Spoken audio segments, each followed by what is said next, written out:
Hello everyone.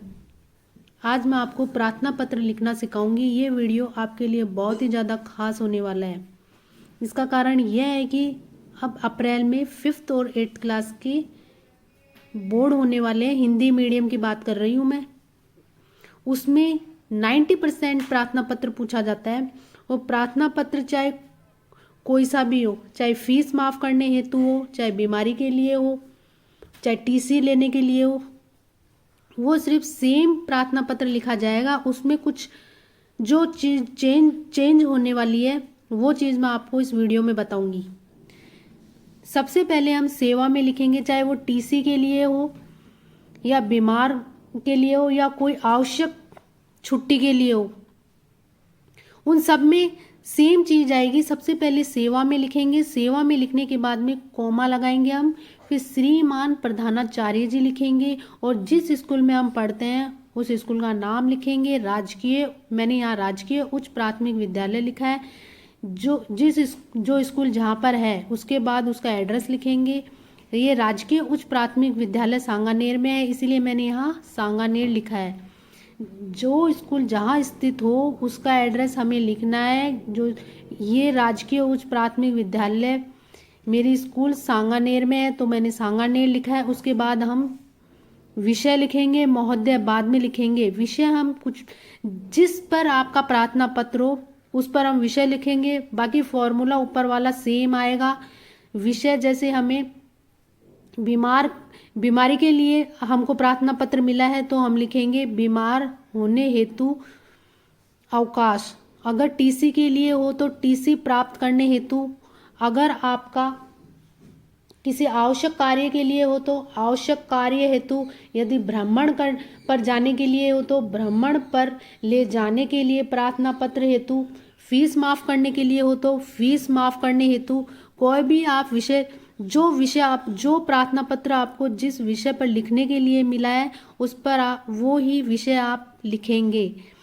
उस प्रार्थना पत्र में हम देख लेंगे कि किस विषय पे हमें ये प्रार्थना पत्र मिला है, वो विषय यहाँ लिखना है। मैं यहाँ पर बीमार होने के कारण लिखूंगी। बीमार होने के कारण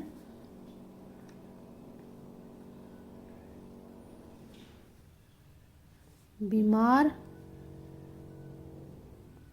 होने के कारण। अब हम उसमें प्रार्थना पत्र में छुट्टी का आएगा। अगर छुट्टी का आए कि 2 दिन के अवकाश के लिए, 5 दिन के अवकाश के लिए तो हम यहाँ लिख देंगे। वरना अगर छुट्टी का न आए तो आप बीमार होने के कारण अवकाश हेतु लिखेंगे। मैं यहाँ बीमार होने के कारण 2 दिन का अवकाश हेतु लिखेंगे। उसके बाद हम क्या लिखेंगे? उसके बाद हम महोदय लिखेंगे। अगर हमारा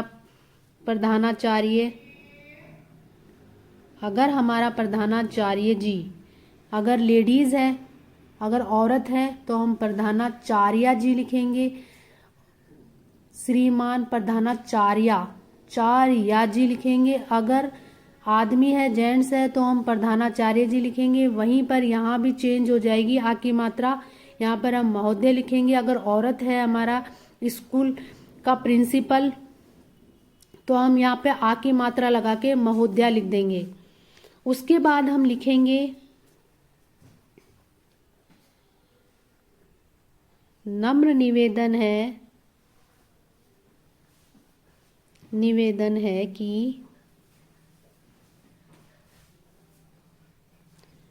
कि मुझे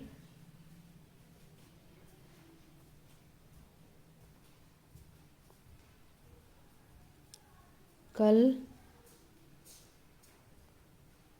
शाम से तेज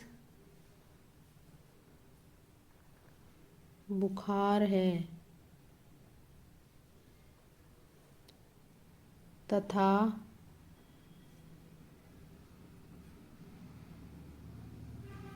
खांसी भी हो गई है। आप इसमें कुछ भी लिख सकते हैं कि नम्र निवेदन है कि मुझे कल शाम से तेज बुखार हो गया है, हो गई है, और मुझे खांसी भी हो गई है, जुकाम भी हो गई है।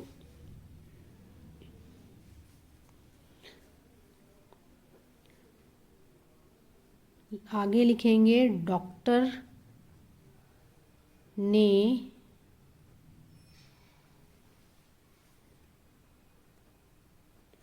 2 दिन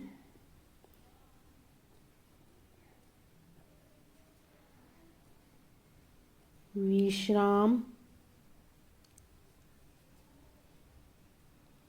करने की सलाह दी है।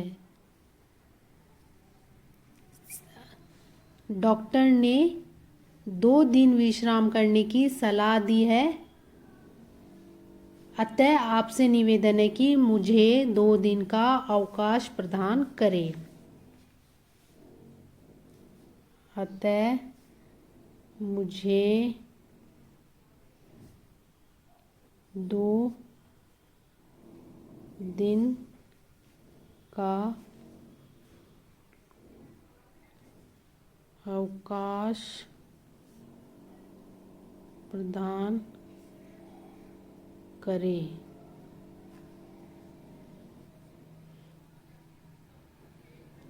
यहाँ लिख देंगे हम नीचे वाली लाइन में धन्यवाद। धन्यवाद के बाद में हम यहाँ लिखेंगे आपकी अगर आप लड़की हो तो आपकी आज्ञाकारी शिष्या, अगर आप लड़के हो तो आपका आज्ञाकारी शिष्य है।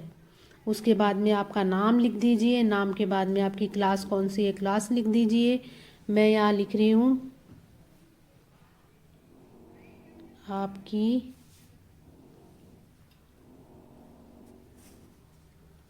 आज्ञाकारी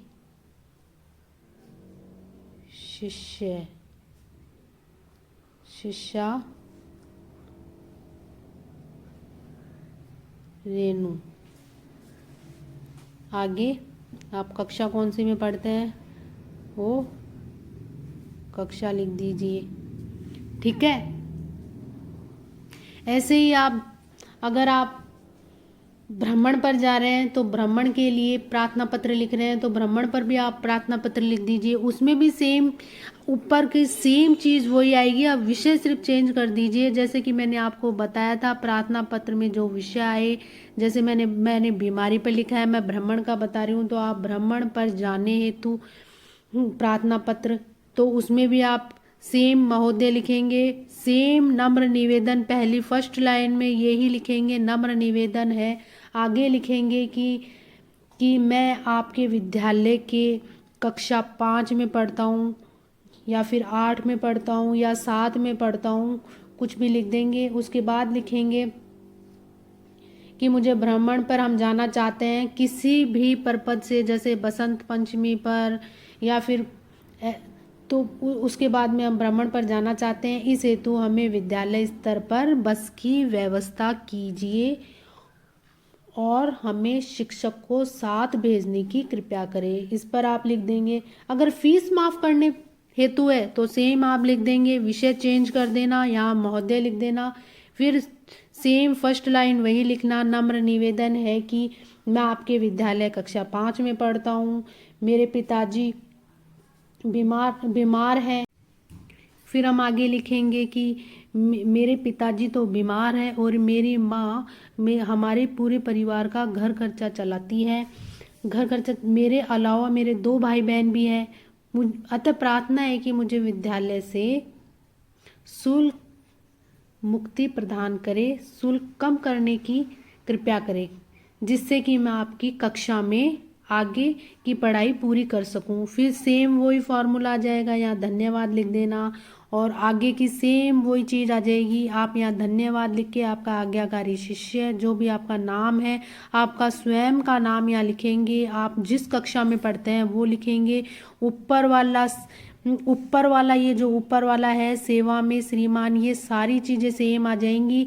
बस स्कूल, आप जिस स्कूल में पढ़ते हैं उस स्कूल का नाम लिख दीजिए, उसका एड्रेस लिख दीजिए, और नीचे वाला सेम आएगा, वो ही धन्यवाद लिखेंगे, वो ही चीज़ आप लिखेंगे। आपका आज्ञाकारी शिष्य, अगर आप लड़की हैं तो शिष्या लिख दीजिए, आपका नाम, आपकी कक्षा लिख दीजिए। और मोस्ट इम्पोर्टेंट बात मैं आपको बताने जा रही हूँ इस प्रार्थना पत्र की, जो कि प्रार्थना पत्र में कई लोग बता नहीं पाते हैं अपने वीडियो में। मैं आपको बताने जा रही हूँ कि प्रार्थना पत्र सिर्फ केवल एक ही पेज में आप एंड करें, दो पेज भरने की कोई भी ज़रूरत नहीं है। 2 पेज भरने से आपके नंबर कटेंगे, इसीलिए केवल सिर्फ एक ही पेज में आपको प्रार्थना पत्र एंड करना है। और प्रार्थना पत्र केवल एक ही पेज में लिखा जाता है, 2 पेजों में नहीं लिखा जाता, इसीलिए यह आवश्यक आपको ध्यान रखना है। ध्यान रखने वाली बात अवश्य है कि आप प्रार्थना पत्र केवल एक ही पेज में लिखें, दूसरे पेज में बिल्कुल भी ना करें। धन्यवाद।